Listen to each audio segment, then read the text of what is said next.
Hello, listening squirrels. Oh, Lordy. I need to have my green on today. And my tam. I forgot to get dressed for y'all. And I should have done this yesterday. Here's a cow I made. Okay, there's my green. And it's too hot to wear my shawl. It's too hot to wear this, but it's alright inside. Sissy made me this. It's gorgeous. Chapter 8, The Adventures of Tommy. Taken aback though he was by the man's words, Tommy did not hesitate. If audacity had successfully carried him so far, it was to be hoped it would carry him yet further. He quietly passed into the house and mounted the ramshackle staircase. Everything in the house was filthy beyond words. The grimy paper of a pattern now indistinguishable hung in loose festoons from the wall, and every angle was a gray mass of cobweb. Tommy proceeded leisurely. By the time he reached the bend of the staircase, he had heard the man below disappear into a back room, clearly no suspicion attached to him as yet. To come to the house and ask for Mr. Brown appeared indeed to be a reasonable and natural proceeding. At the top of the stairs, Tommy halted to consider his next move. In front of him ran a narrow passage with doors opening on either side of it. From the one nearest him on the left came a low murmur of voices. It was this room which he had been directed to enter, but what held his glance fascinated was a small recess immediately on his right, half concealed by a torn velvet curtain. It was directly opposite the left-handed door, and owing to its angle, it also commanded a good view of the upper part of the staircase. As a hiding place for one or, at a pinch, two men, it was ideal, being about 2 feet deep and 3 feet wide. It attracted Tommy mightily. He thought things over in his usual slow and steady way, deciding that the mention of Mr. Brown was not a request for an individual, but in all probability a password used by the gang.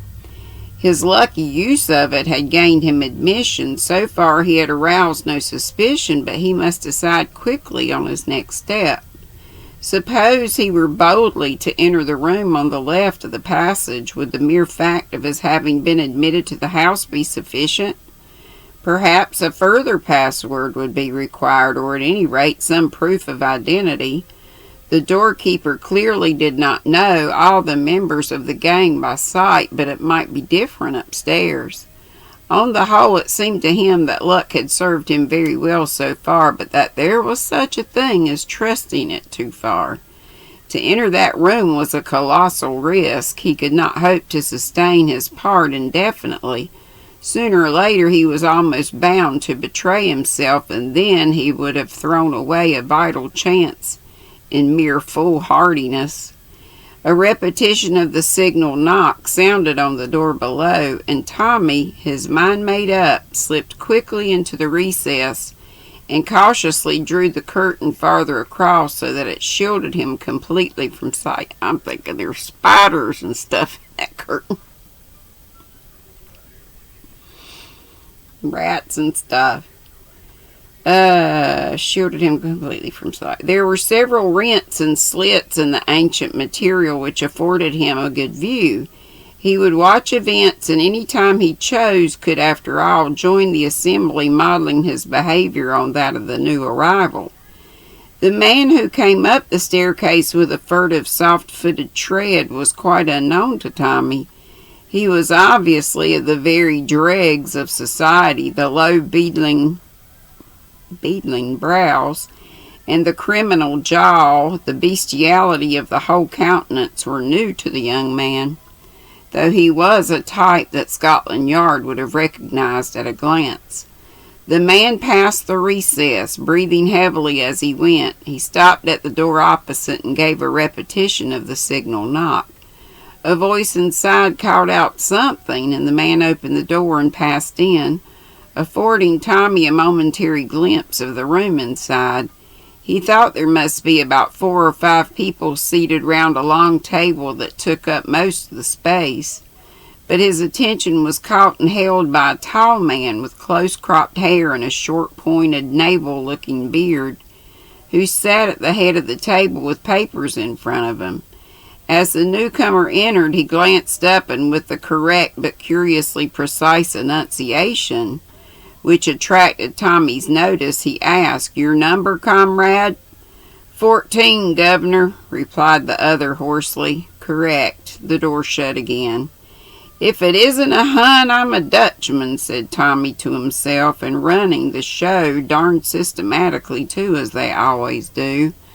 "Lucky I didn't roll in. I'd have given the wrong number and there would have been the deuce to pay. No, this is the place for me." Hello, there's another knock. This visitor proved to be of an entirely different type to the last. Tommy recognized in him an Irish Sinn Féiner. Certainly Mr. Brown's organization was a far-reaching concern. The common criminal, the well-bred Irish gentleman, the pale Russian, the efficient German master of ceremonies, truly a strange and sinister gathering. Who was this man who held in his finger these curiously variegated links of an unknown chain? In this case, the procedure was exactly the same: the signal knock, the demand for a number, and the reply correct. 2 knocks followed in quick succession on the door below. The first man was quite unknown to Tommy, who put him down as a city clerk, a quiet, intelligent-looking man, rather shabbily dressed. The second was of the working classes, and his face was vaguely familiar to the young man. 3 minutes later came another, a man of commanding appearance, exquisitely dressed and evidently well-born. His face again was not unknown to the watcher, though he could not for the moment put a name to it. After his arrival there was a long wait. In fact, Tommy concluded that the gathering was now complete and was just cautiously creeping out from his hiding place when another knock sent him scuttling back to cover. This last comer came up the stairs so quietly that he was almost abreast of Tommy before the young man had realized his presence. He was a small man, very pale, with a gentle, almost womanish air. The angle of the cheekbones hinted at his Slavonic ancestry. Otherwise, there was nothing to indicate his nationality. As he passed the recess, he turned his head slowly. The strange light eyes seemed to burn through the curtain. Tommy could hardly believe that the man did not know he was there, and in spite of himself he shivered. He was no more fanciful than the majority of young Englishmen, but he could not rid himself of the impression that some unusually potent force emanated from the man. The creature reminded him of a venomous snake. A moment later his impression was proved correct. The newcomer knocked on the door as all had done, but his reception was very different. The bearded man rose to his feet, and all the others followed suit. The German came forward and shook hands. His heels clicked together. "We are honored," he said. "We are greatly honored. I much feared that it would be impossible." The other answered in a low voice that had a kind of hiss in it. "There were difficulties. It will not be possible again, I fear, but one meeting is essential to define my policy. I can do nothing without Mr. Brown. Is he here? He is here?" The change in the German's voice was audible as he replied with slight hesitation. "We have received a message. It's impossible for him to be present in person." He stopped, giving a curious impression of having left the sentence unfinished. A very low smile overspread the face of the other. He looked round at a circle of uneasy faces. "Ah, I understand. I have read of his methods. He works in the dark and trusts no one. But all the same, it is possible that he is among us now." He looked round him again, and again that expression of fear swept over the group. Each man seemed eyeing his neighbor doubtfully. The Russian tapped his cheek. "So be it. Let us proceed." The German seemed to pull himself together. He indicated the place he had been occupying at the head of the table. The Russian demurred, but the other insisted. "It's the only possible place," he said, "for number 1. Perhaps number 14 will shut the door." In another moment, Tommy was once more confronting bare wooden panels, and the voices within had sunk once more to a mere undistinguishable murmur. Tommy became restive. The conversation he had overheard had stimulated his curiosity. He felt that, by hook or by crook, he must hear more. There was no sound from below, and it did not seem likely that the doorkeeper would come upstairs. After listening intently for a minute or two, he put his head round the curtain. The passage was deserted. Tommy bent down and removed his shoes, then leaving them behind the curtain, he walked gingerly out on his stockinged feet. Kneeling down by the closed door, he laid his ear cautiously to the crack. To his intense annoyance, he could distinguish little more. Just a chance word here and there if a voice was raised, which merely served to whet his curiosity still further. He eyed the handle of the door attentively. Could he turn it by degrees so gently and imperceptibly that those in the room would notice nothing? He decided that with great care it could be done. Very slowly, a fraction of an inch at a time, he moved it round, holding his breath in his excessive care. A little more, a little more. Would it never be finished? At last, it would turn no further. He stayed so for a minute or two, then drew a deep breath and pressed it ever so slightly inward. The door did not budge. Tommy was annoyed. If he had to use too much force, it would almost certainly creak. He waited until the voices rose a little, then he tried again. Still nothing happened. He increased the pressure. Had the beastly thing stuck? Finally, in desperation, he pushed with all his might, but the door remained firm, and at last the truth dawned upon him. It was locked or bolted on the inside. For a moment or two, Tommy's indignation got the better of him. "Well, I'll be damned," he said. "What a dirty trick." As his indignation cooled, he prepared to face the situation. Clearly, the thing to be done was to restore the handle to its original position. If he let it go suddenly, the men inside would be almost certain to notice it. So with the same infinite pains, he reversed his former tactics. All went well, and with a sigh of relief, the young man rose to his feet. There was a certain bulldog tenacity about Tommy that made him slow to admit defeat. Checkmated for the moment, he was far from abandoning the conflict. He still intended to hear what was going on in the locked room. As one plan had failed, he must hunt about for another. He looked round him. A little farther along the passage on the left was a second door. He slipped silently along to it. He listened for a moment or two, then tried the handle. It yielded, so he slipped inside. The room, which was untenanted, was furnished as a bedroom. Like everything else in the house, the furniture was falling to pieces, and the dirt was, if anything, more abundant. But what interested Tommy was the thing he had hoped to find, a communicating door between the two rooms. Up on the left by the window.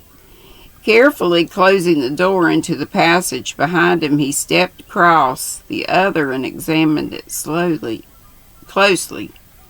The bolt was shot across it. It was very rusty and had clearly not been used for some time. By gently wriggling it to and fro, Tommy managed to draw it back without making too much noise. Then he repeated his former maneuvers with the handle, this time with complete success. The door swung open, a crack, a mere fraction, but enough for Tommy to hear what went on. There was a I don't know what the word is. Something in French. On the inside of this door, which prevented him from seeing, but he was able to recognize the voices with a reasonable amount of accuracy. The Sinn Féiner was speaking. His rich Irish voice was unmistakable. That's all very well, but more money is essential. No money, no results. Another voice, which Tommy rather thought was that of Boris, replied, will you guarantee that there are results? In a month from now, sooner or later, as you wish, I will guarantee you such a reign of terror in Ireland as shall shake the British Empire to its foundations. There was a pause, then came the soft, sibilant accents of number one. Good, you shall have the money, Boris. You will see to that.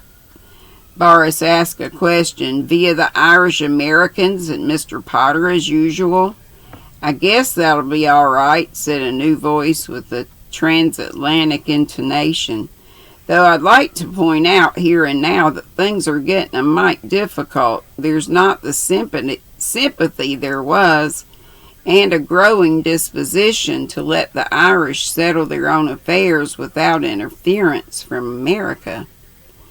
Tommy felt that Boris had shrugged his shoulders as he answered, does that matter, since the money only nominally comes from the States? The chief difficulty is the landing of the ammunition, said the Sinn Féiner. The money is conveyed in easily enough, thanks to our colleague here. Another voice, which Tommy fancied was that of the tall, commanding-looking man whose face had seemed familiar to him, said, think of the feelings of Belfast, if they could hear you.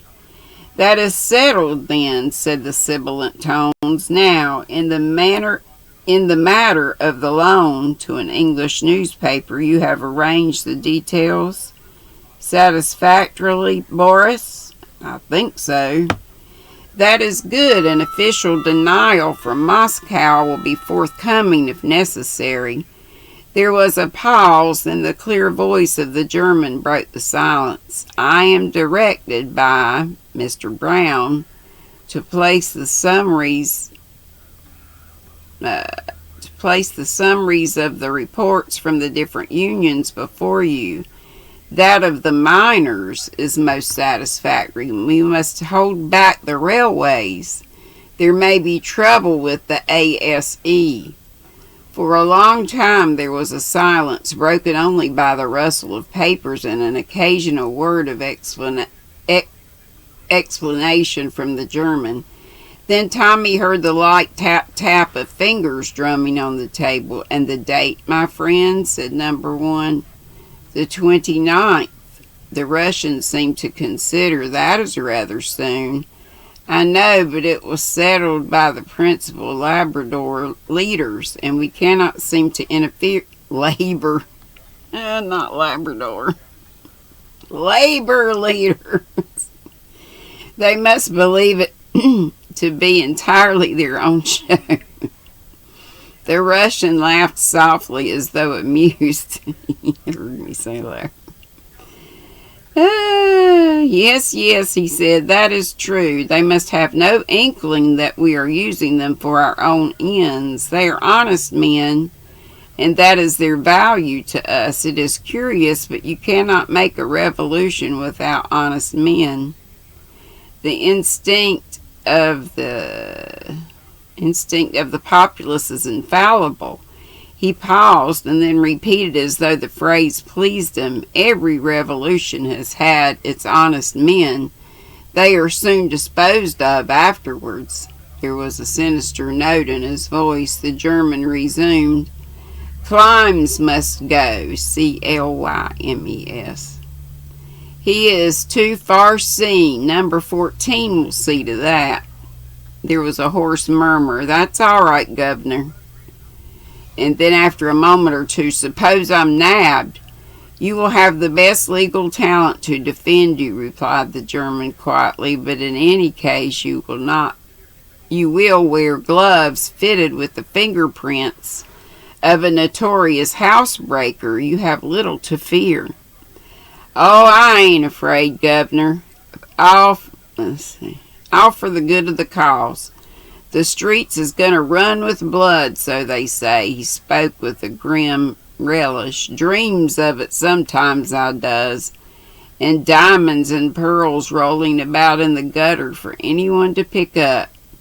Tommy heard a chair shift, and then number one spoke.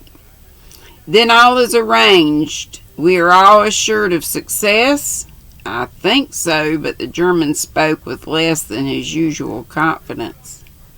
Number one's voice held suddenly a dangerous quality. What has gone wrong? Nothing, but what?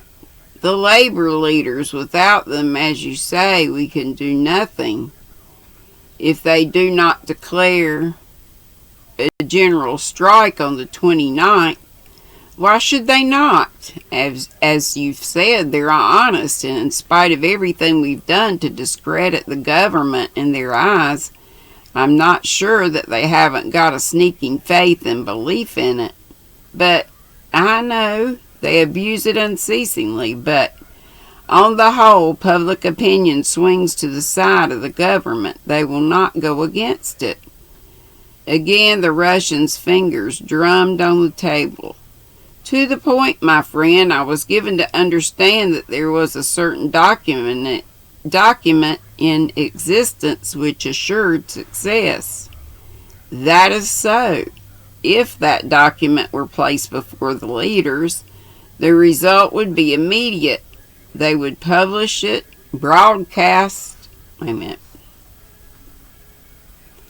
They would publish it broadcast throughout England and declare for the revolution without a moment's hesitation. The government would be broken finally and completely. Then what more do you want? The document itself, said the German bluntly. Ah, it is not in your possession? But do you know where it is? No. Does anyone know where it is? One person, perhaps, and we are not sure of that even. Who is this person? A girl. Tommy held his breath. A girl? The Russian's voice rose contemptuously. And you have not made her speak? In Russia, we have ways of making a girl talk. This case is different, said the German sullenly. How different? He paused a moment, then went on. Where is the girl now? The girl? Yes. She is... But Tommy heard no more. A crashing blow descended on his head, and all was darkness. They got him. I know it. And that's it. Chapter 9 is called Tuppence Enters Domestic Service. Oh, mercy. I was laughing because that just sounded like such a cliche. All right. I got a happy mail. So, and it's from my sis Ola Joe. And it's not one, but two. I should give one away, but I probably will. See y'all in a little bit if you watch this most recent Squealing Squirrel Mail in just a bit. Love y'all. Be sweet, don't be ugly. Happy St. Patty's. Bye-bye.